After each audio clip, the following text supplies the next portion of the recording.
What is anarcho-capitalism? Anarcho-capitalism is a political philosophy which advocates for the elimination of the state and the privatization of all essential state functions. Infrastructure, the judiciary, the police, public schools, healthcare, everything will be supplied by the market economy and nothing by the state. All levels of government, municipal, federal, and provincial, would be abolished. There would be no taxes and no state services of any kind. Instead, you would simply contract with various companies if you wanted to purchase services previously supplied by the state, such as education, healthcare, policing. So why anarcho-capitalism? Well, the first reason, the most important reason, in my opinion, is that taxation is extortion. Okay? So it's wrong to threaten people with violence in order to get their money. If you saw somebody on the street mugging another person, you would condemn the mugger. You would be on the side of the innocent person. You would say the mugger is doing a bad and immoral thing because he's initiating force against an innocent person. It's not that violence is necessarily wrong per se, because violence in self-defense or defense of another is justified, but the initiation of force against an innocent, attacking an innocent, or threatening to attack an innocent is wrong. So, and it's important to understand the principle of universality when we talk about moral principles and morality. You don't have different standards for different individuals. You don't say, it's okay for Bob to do something, but Jones can't do the same thing, right? So it's a very basic and fundamental principle, which is that for one to act gives permission for all to act. So if we condemn the mugger on the street because he threatens violence on this innocent person in order to get their money, we must also condemn all actors, all individuals, and all organizations that use the threat of violence as a tool to obtain revenue at the same time. Just as we would condemn a protection racket, where two mobsters go into a local store and say, hey, you better give us some money, or you don't know, it's a dangerous world, something could happen, and they start smashing up the shelves or whatever. Just as we would condemn that extortion, we must condemn all organizations and all individuals that extort. But the problem with government is that, and especially as it's constituted today in Western liberal democracies, is that it obtains its revenue through coercion. So looking at the federal government in Canada, or pretty much anywhere else, primarily funded by the income tax. So the income tax is the government saying, give me 15-20% of your income, depending on your tax bracket, or we're going to send police and they're going to throw you in jail. I mean, that's probably not the exact process, right? You would have, the CRA, the IRS would come after you, and then there would be a court hearing or whatever. But fundamentally, the way that the laws are written, the way that it's set up is you must pay your income tax. You must give 20-30% of your income, 15, whatever, depending on your tax bracket. Or they'll put you in jail. They'll send men, police with guns to lock you in a cage. Well, that's an act of aggression. That's an act of violence, to forcibly confine somebody in a cell, to take away their freedom. And if you were to defend yourself against this aggression, they would kill you. So they're not just simply saying, we're going to hurt you, we're going to imprison you. They're claiming the right to kill you in order to make that happen.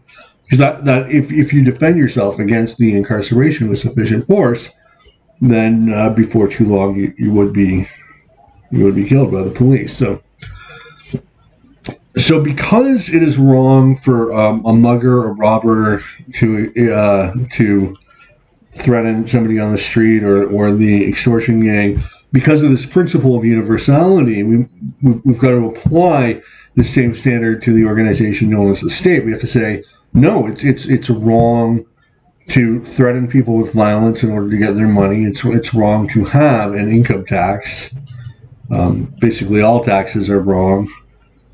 And so because of that, we come to the conclusion that the organization known as the state must be abolished.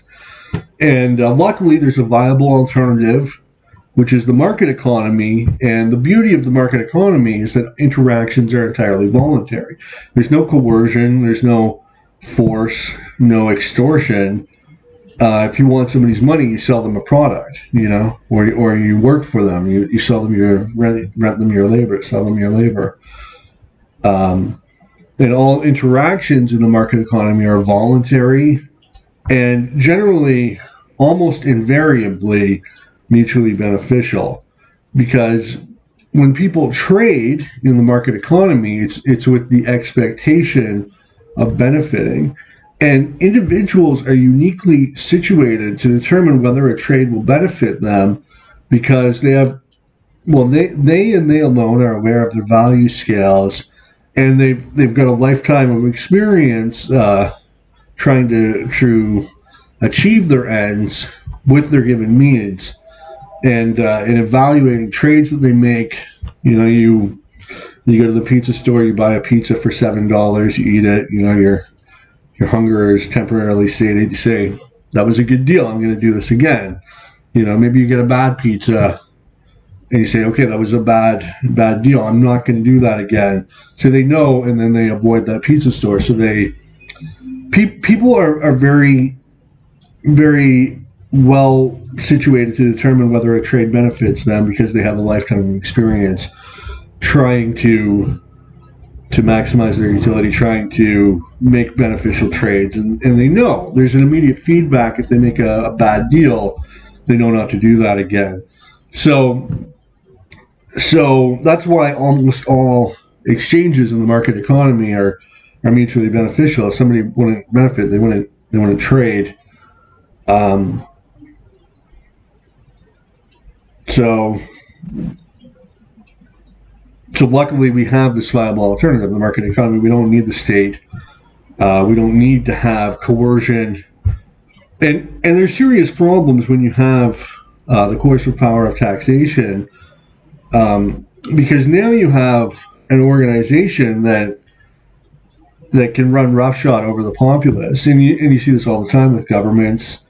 They're wasting money. They're spending money on these ridiculous projects that benefit, only a few people, special interest groups, or war is the perfect example. Almost nobody benefits from war, right? The soldiers who go off to fight in the war don't really benefit. They suffer casualties, even if they don't suffer physical casualties. A lot of the times the horrors of what they experience, very difficult to deal with.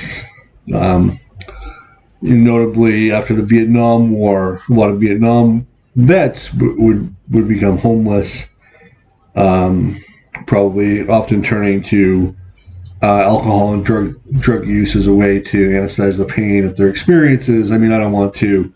It's not really a topic I know anything about. I don't want to go on too much about that, but that's at least my understanding from what you see in the media. And obviously they've lived an experience that I, as an outside observer, don't really know too much about, don't want to comment on. But they don't benefit. Obviously the people getting attacked don't benefit. The taxpayers that are financing this, they see very little benefit because there's all these resources that are put into weapons of war that otherwise could have been factories and restaurants and computers and cars and stuff that would benefit people, right? If instead of spending $1 billion on war, that money was spent on computers and cars, that would mean a much higher supply of cars and computers, the prices would go down, supply and demand, right? So very few people benefit from war. One group that does is the people that build the weapons, right? The Halliburtons and Lockheed Martins of the world, the merchants of death, as they're called. So they benefit, but almost nobody does. So why do you go to war? Well, it's a complicated issue. Why does imperialism happen? And I would argue, I mean, sort of going beyond the purview of this video, I would argue it's the weight of the military machinery itself sort of carries you into war. Probably there's a lot of different theories and questions and answers about imperialism. Marxists might argue that you have this excess production that needs to be burned off. Doesn't really make sense to me. Why can't you just have more consumer goods? But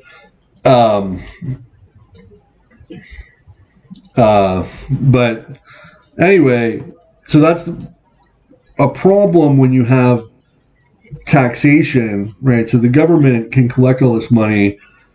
The consumers, the taxpayers, they can't do anything about it because, it's the law. You have to pay the taxes.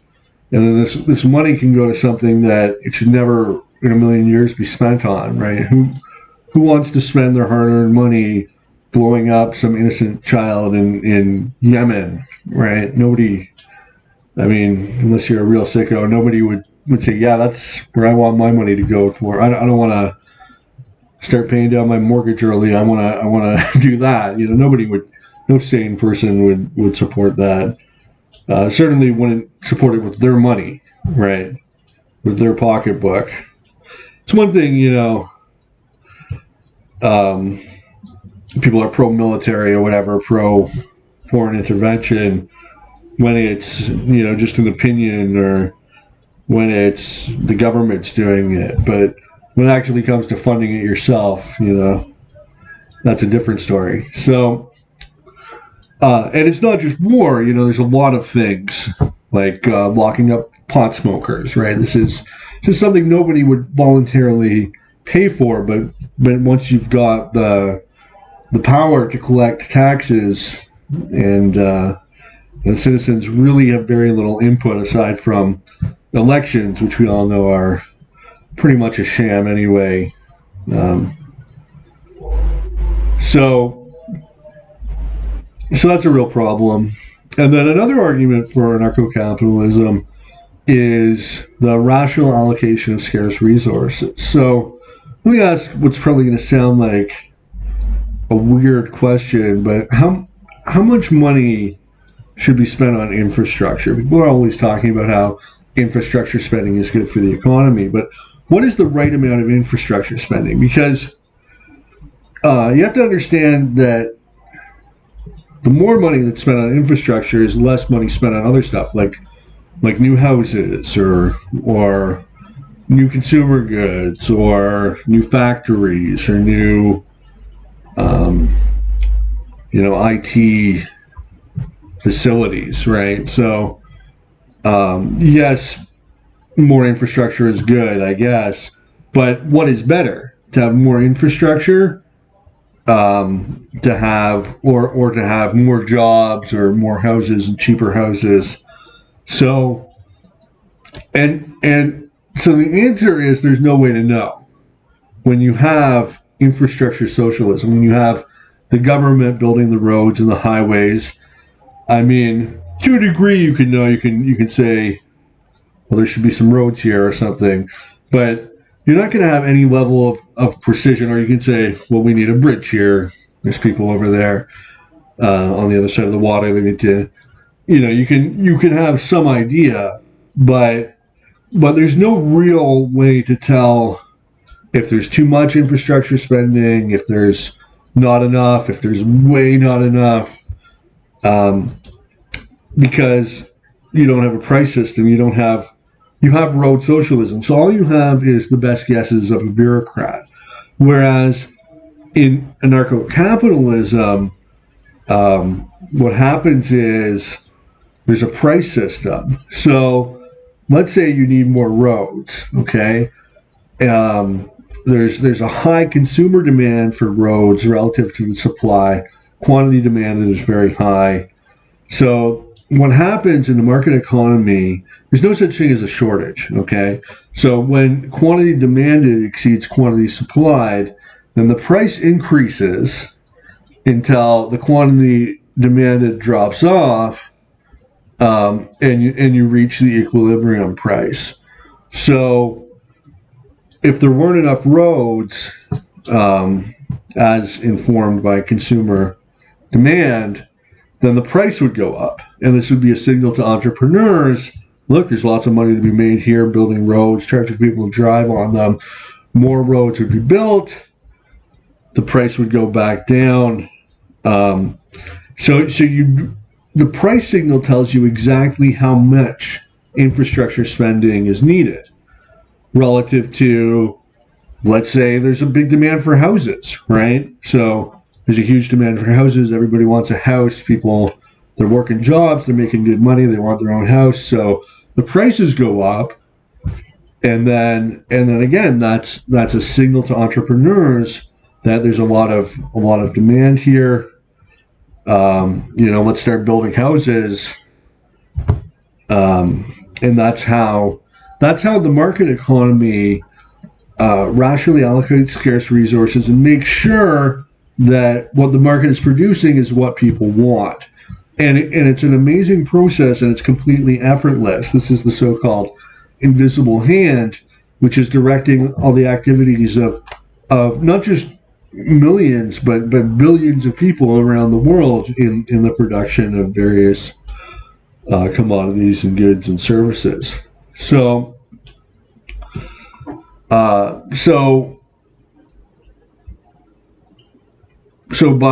by eliminating road socialism and police socialism, and by eliminating the state and having a market economy, you would have this price system working in every industry. It would tell you, whether you need more roads or whether you need more resources to be directed to another area of the economy. And then one final reason in favor of anarcho-capitalism is the historical success of laissez-faire. So laissez-faire is basically on the border of anarcho-capitalism. Laissez-faire is you have no government intervention in the economy. The government's limited to the night watchman state. Small government, tiny government. And then the anarcho-capitalist argument is what Thoreau said, which is the government that governs best governs least. The government that governs least governs best. Ergo, the government that governs not at all governs bestest. So the argument is that if small government is good, then no government is better. And so historically, laissez-faire has been incredibly successful. When you've had limited government spending, limited government intervention in the economy, as you saw, for example, in the Gilded Age in the United States, in the late 19th century, as you saw in post-World War II Hong Kong, as you saw in post-World War II Botswana, these countries all had explosive standards of living, and conditions for the poor were improved at an extremely rapid rate. And so it stands to reason, since laissez-faire is so successful, and anarcho-capitalism would also be so successful because it's essentially laissez-faire taken to an even higher extreme, where it's very similar. Anarcho-capitalism is very similar to laissez-faire, limited government, except instead of having 3% of government spending, you have 0% of government spending. Yeah, so that's my video on anarcho-capitalism. Just wanted to get that out there, and thank you for watching. Let me know if you have any comments, criticisms, concerns, etc., rebuttals.